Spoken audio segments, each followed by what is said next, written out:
Halloween is supposed to be a joyful time, all about fun parades, creative costumes, and trick-or-treating for sweet candy. But on Halloween 1999, a rare neurological illness nearly took my husband's life and stole our joy during many years of recovery. Hello, I'm Sandra Levine, host of Still Time for Joy. No one knows why acute disseminated encephalomyelitis struck 26 years ago, an illness that can cause tremendous brain inflammation and swelling that many people don't survive. In its aftermath, big dreams were replaced by more practical goals like learning how to talk and walk and think clearly again.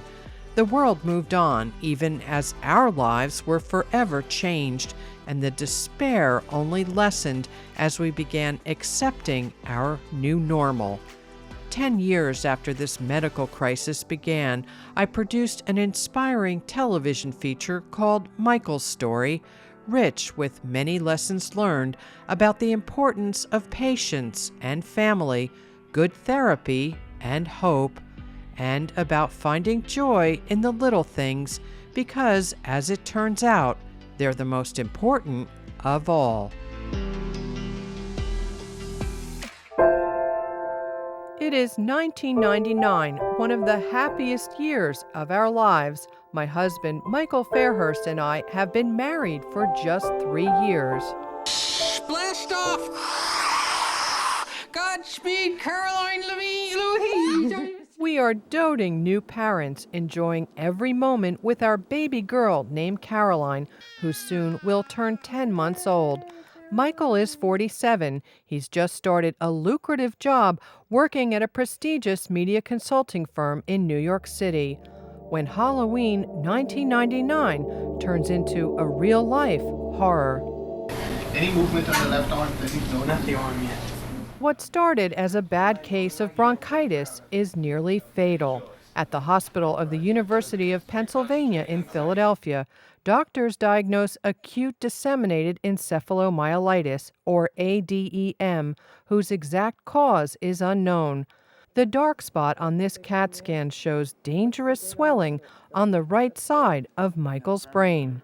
Is that considered a lot of swelling, what you just saw? Yes, a lot. Like huge.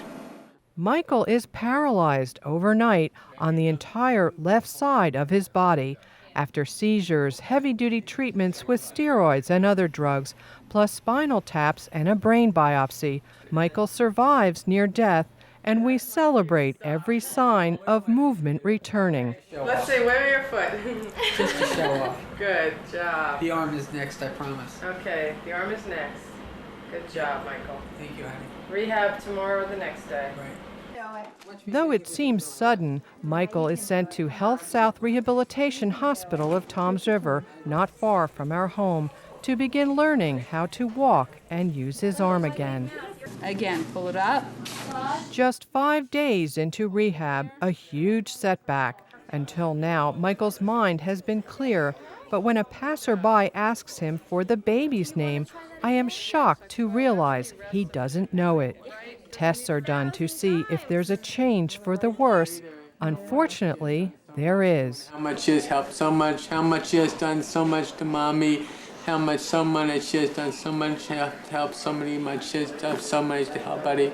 This is how Michael emerges from round 2 of his critical illness after being rushed back to HUP. There is a huge amount of new swelling now on the left side of the brain, causing severe cognitive impairment.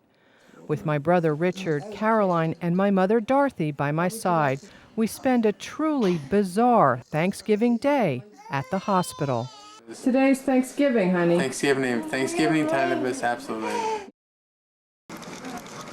After 10 days of new treatments, including plasmapheresis, which purifies the blood, Michael goes to rehab again, this time staying in Philadelphia, just in case there's another setback. All right, very nice. My father, Bernard, and I watched this disturbing occupational therapy session in which Michael struggles to put on a button-down shirt. We realize it's not only that Michael's left arm doesn't work, he can't figure out how the shirt goes on without help. Just to reach behind your back like this. Grab hold of the shirt. All right. You got it. You got it. 7 weeks after this nightmare begins, the doctors and nurses who saved Michael's life cheer him as he leaves the hospital. You're walking now. 1 week before Christmas, Michael's home. While his physical problems are healing quickly, the cognitive difficulties will take longer to fix. Little do we know, in fact, it will take years. I gotta do better with the way I talk about things. So I gotta be better with the way that I just stay, cite and speak these things that are in my head, but I gotta say them better. Behind closed doors, when the camera isn't rolling, there's chaos.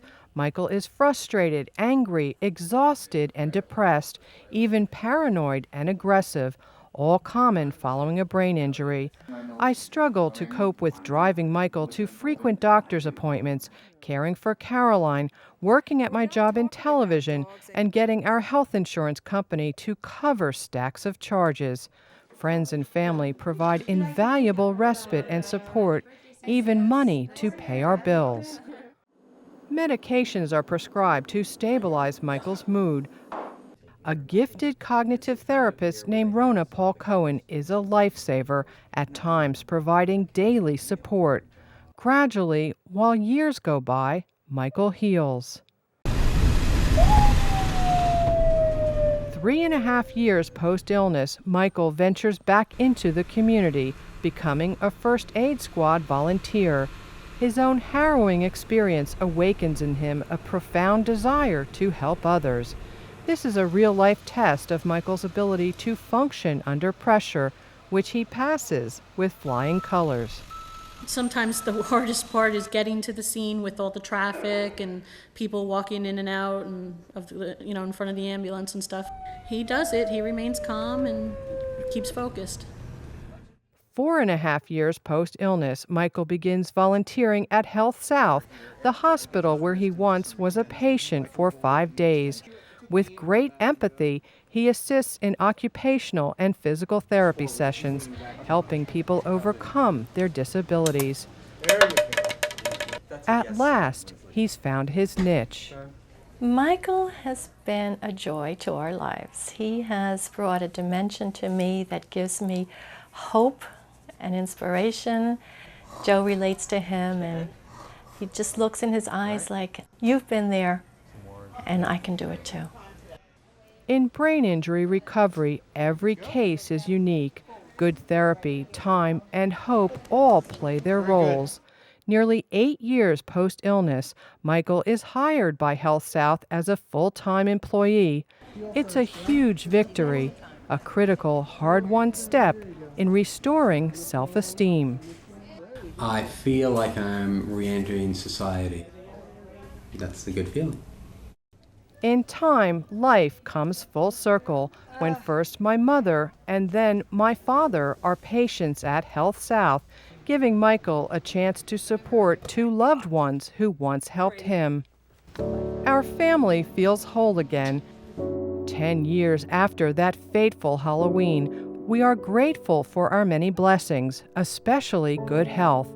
They call it new normal in the rehabilitation world, finding joy and meaning in the way things are right now, while never forgetting how life can change in an instant. Even after all this time, some challenges remain. Still, we are so grateful for a very good recovery, because with neurological illnesses, there are no guarantees. Today, I share what I learned during that arduous journey through presentations for caregivers and healthcare professionals on brain injury and grief, and of course, reconnecting with joy when the worst of the crisis has passed. For Still Time for Joy, I'm Sandra Levine.